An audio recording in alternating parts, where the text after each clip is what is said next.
Well, good morning. Today is Monday, February 7th, and it is time for our weekly meeting highlights. And this week it is your plan for cake, cookies, and can't say no foods. I should have had this one over the weekend.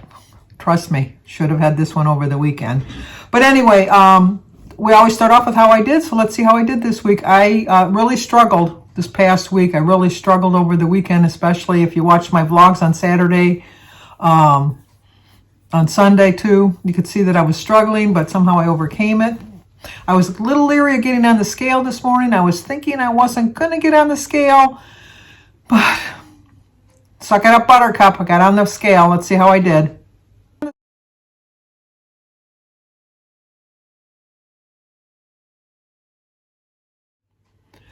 Trust me, that's as good as a loss as far as I'm concerned. So I have to be really diligent this week because I really was expecting a gain. I really, truly was expecting a gain. I kind of lost my way a little bit over the weekend, but somehow found it yesterday. I lose it every once in a while, but I pride myself on the fact that I get hold of it really quick. Sometimes not quick enough, but a lot quicker than I have in the past. But anyway, today is plan for the unexpected tasty temptations. Let me fix this up so I can read it a little better. I know I don't like doing this too much because then I get a glare on my glasses. But anyway, even when you've been planning and tracking like a boss, an irresistible treat may show up when you least expect it. Jim has now started, my husband, his name is Jim, that he likes to go out to eat on Saturdays. He knows I don't eat a lot on Fridays, and so therefore we've been going out to eat on Saturday nights. I don't always make the healthiest choices when I eat out. That's what I discussed on my Saturday video. So if you want to see my thoughts on that, go to my Saturday video from February 5th. We didn't go out to eat this weekend, which is probably why I didn't have a gain. But I know I should probably change my weigh-in days, but then the reason I changed it till Mondays is because I was going crazy on the weekends, and so it kind of does keep me in check.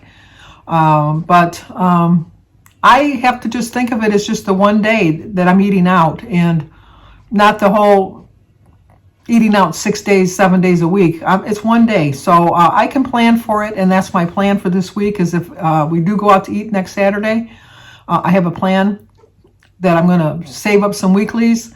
I'm going to roll over some points, and I'm going to enjoy my meal with no guilt.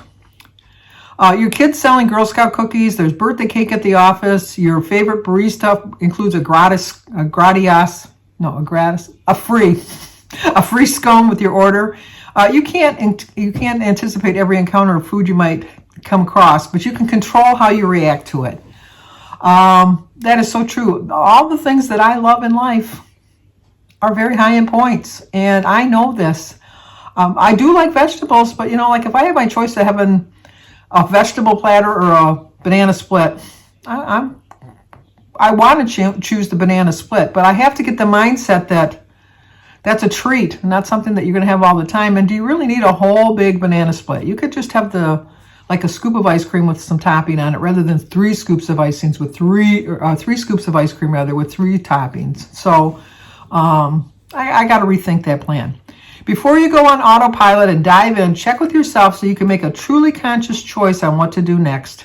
Maybe you're not hungry for the food and would rather spend your personal points elsewhere. Or perhaps you have enough dailies or weeklies to enjoy and savor. Either option works. The key is making sure you make a mindful decision, not an impulsive one. That's why I kind of like to plan out my day in the morning so I have a good idea of what I'm going to have. I am not a whole week planner. I can't do a whole weekly menu.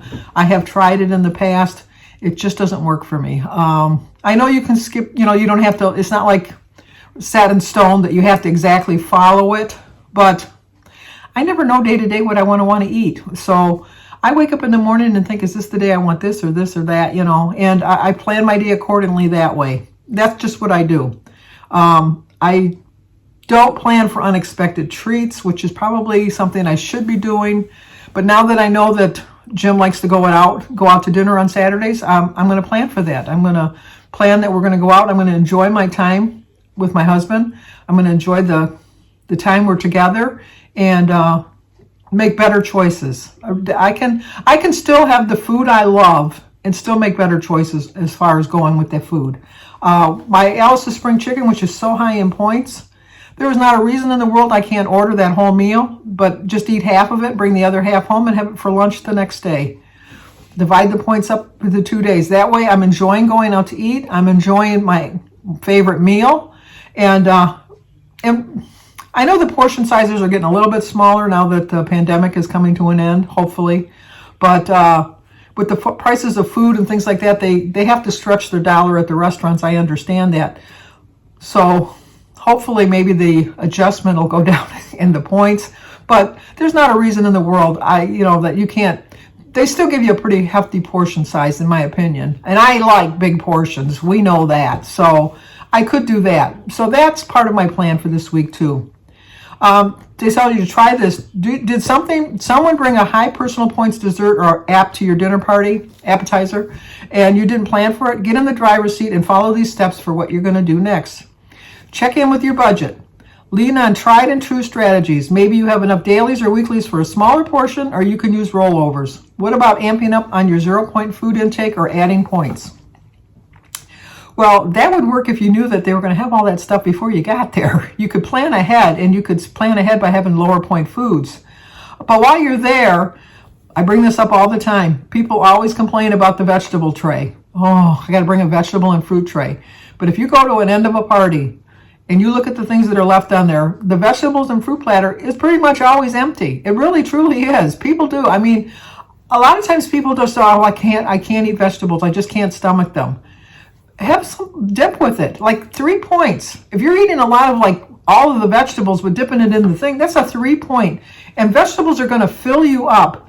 And is it really worth having a brownie because you don't want to have dip with your oh yeah, it is. Sandy, you said that out loud. You said that out loud. But you know what? For the whole purpose of losing weight, is it better to have the brownie or for probably 10 or 12 points or the 3 points of the dip and eat the vegetables, which are going to fill you up? Obviously, it's the vegetables with the dip. And if you want to have some chips and dip, measure them out. I mean, I know it's like a 9 or 10 point snack, but you can savor that and just bypass something else. Number 2, look for any alarm bells. Envision how you'll feel 1 hour after eating that dessert. If you picture yourself with any regret or bad feelings, that's an alarm bell. If not, enjoy and track.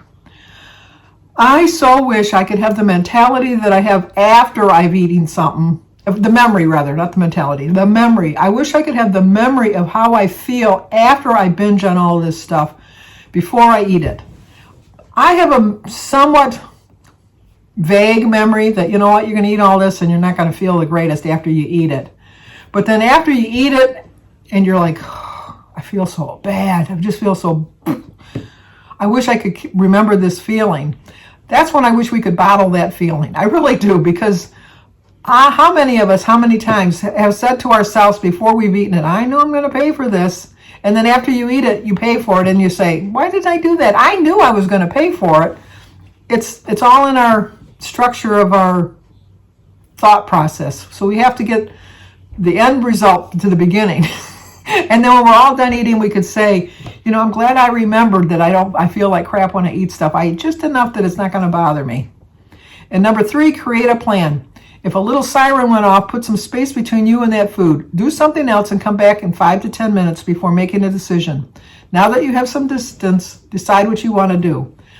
I do this a lot. I really do. If I'm watching TV or something, commercials, I'm so glad I DVR'd most everything, because I skip right through the commercials. But that doesn't mean that just because you're skipping through it that you don't see something that might catch your eye. You don't realize how much food commercials there are until you see advertisements for all your fast food places, for your desserts, what else? Like the chips and the pop and it's just I could go on and on about all the things that you just see that just kind of catch your eye real quick, and then it sets something off in my brain, at least. Like the other day I wasn't even thinking about popcorn, and I was watching a movie and they were sitting there and they were talking and they were eating out of a bowl of popcorn, and I'm thinking in my mind, I would really like some buttered popcorn. Now, popcorn hadn't entered my mind till I saw it on TV. So I thought to myself, that's because you saw it on TV. wait 10 minutes. So I looked at the clock and I thought, in 10 minutes, if I still want popcorn, then I'm going to go make some popcorn. And you know what? The good thing about getting older, your memory kind of goes. I forgot I wanted the popcorn. So that's what you got to do. You really just kind of give it a couple minutes, give it a thought process before you do it. Number 4, make your move. Do you still want to eat that dessert or appetizer after the delay? If so, bon appetit. Just don't forget to track it. You made a conscious choice. A lot of times, even though I've made a conscious choice, I know that it's not the right choice. I mean, I thought out the process and I thought, I should like the popcorn. Let's say I didn't have the popcorn that day, but let's say I did have the popcorn. I shouldn't feel so guilty because I did think about it. I did think of the consequences and I still thought of what the end results were going to be. So I only have myself to blame for the end results. And I just think that a lot of times, afterwards when I was going to bed, hours later, I'm thinking, you know what, I never had that popcorn. I was really proud of myself that I forgot about having the popcorn. So be proud of your achievements. It's not always the weight that you lose on the scale that you should be proud of. You should be proud of the fact that you made smart choices during the week. Maybe the scale's not going to reflect the choices that you made. Trust me, the scale did not reflect my choices this week. It definitely didn't. I should have had a gain. I really should have had a gain. But you know what? It's going to make up for some week when I'm thinking I should have had a really good loss. I'll have to have that memory of, you know what? A couple weeks ago, you didn't gain any weight, and you really should have gained some weight. So think of different things like that. Really, it's going to help. To dive a little deeper, even when you've been planning and tracking like an all-star, an unexpected tasty temptation can show up and throw you for a loop. Let's be real. You can't actually anticipate every little food that you might come across, but you can anticipate how you're going to react. And that's where the technique comes into play. Instead of just going on autopilot and eating the unexpected, pause to mindfully check with yourself and make a truly conscious choice about what to do next. That is so true. We're all going to be thrown with something, like somebody's going to come by. My sister and I, we have our favorite bakery, and we get these little cakes that are called a Sleeping Beauty, which is the old Saunders Bumpy Cake, which is a chocolate cake with a fudge frosting with cream filling in the little grooves. There's like little funnels, and then it's all filled with, that wasn't very nice. There was all this cream put in it, and it's just a delicious cake. And it's not near our house. So if either one of us are over there, we'll just stop in and get the cake, and then we'll bring it for the other person. So it's an unexpected treat. Now, does that mean that maybe I don't have enough points left for that day? That doesn't mean I have to eat it that particular day, although 9 times out of 10, I'll be honest, I'm going to eat it that day she brings it. But what's to say I can't eat half of it one day and half the next day? You don't have to gorge yourself on something that's unexpected. Just figure it in. And if it's not something that you figured into your plans, eat it and then think, tomorrow I have to be extra diligent. I have to go a little bit under my points to kind of make up for the extra point, because it really comes down to sometimes to calories. So just lower your calorie intake the next day, because a calorie in is a calorie out. A calorie is still 3,200 calories is a pound. So we just got to remember that. Our recipe of the week is of avocado and tomatillo. I know it's a tomato. Tomatillo salsa. I probably won't try this, although I do love both. I've never had a tomatillo. I know I'm saying it wrong. Tomatillo? That kind of a tomato. I've never had that kind of a tomato. But it's half a pound of the, well, maybe it's not a tomato. Tomatillo. Half a pound, about 4 of them large, husked and rinsed. Okay, now I don't know what that is. I'll have to look that up on the internet. I thought it was a tomato, but I guess it's not, because I've never had a tomato husked and rinsed. I'm going to look that up. Uncooked scallions, a garlic clove, avocado, cilantro. You lost me on cilantro, but you don't really need that. And kosher salt. So the highest points are for the avocado, obviously 16 points. But it does look good. But now I got to look up what that thing is, because I've never heard of that. But I'll leave a picture at the end, and I'll leave the ingredients and the instructions on how to make it. On my plan, it's only 1 point.